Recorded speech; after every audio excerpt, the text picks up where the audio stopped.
Hello বন্ধুরা, welcome to my new channel food বাঙালি।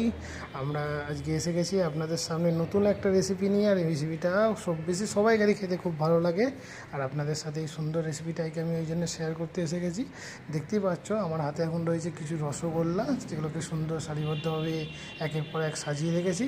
আর একটা রয়েছে একটা ঘন মোটা দুধ, যেটাকে আমি দিয়ে তৈরি করবো আজ বেক রসগোল্লা, যেটা বাঙালির কাছে আজ খুবই জনপ্রিয় একটা মিষ্টির মধ্যে হয়ে উঠেছে। তোমরা অবশ্যই জানো যে বাঙালি মানে রসগোল্লা মানে একটা বিরাট ব্যাপার। তো সেই সুতরাং একটা বেগ রসগোল্লা করছি, তোমাদের সাথে সেটা ভিডিওটা আজকে শেয়ার করলাম। আমি বেগ রসগোল্লা করার জন্য প্রথমে একটা বেকিং মেশিন নিয়েছি, যে মেশিনটা আমার কোম্পানির মধ্যে আছে। তো সেটার মধ্যে ওভেনটাকে জ্বালিয়ে একটু লো ফ্লেমের মধ্যে মেশিনটাকে ভালো করে সুন্দরভাবে সেট করে নিচ্ছি। তারপরে বেক রসগোল্লাগুলোকে সুন্দরভাবে সারিবদ্ধভাবে সাজিয়ে মেশিনের মধ্যে ঢোকানোর জন্য রেডি করেছি। এবার আস্তে আস্তে সেটা ওভেনের মধ্যে ঢুকিয়ে দিলাম। আপনারা কিন্তু এটা অবশ্যই গ্লাভস পরে করবেন, গ্লাভস ছাড়া কিন্তু কখনোই করবেন না। যেহেতু এটা আমি আপনাকে দেখাচ্ছি, ওই জন্য এটা গ্লাভস ছাড়াই করলাম। এটা কিছুক্ষণ পর বন্ধ রেখে দিয়ে টাইমটাকে সুন্দরভাবে অ্যাডজাস্ট করে নেবো।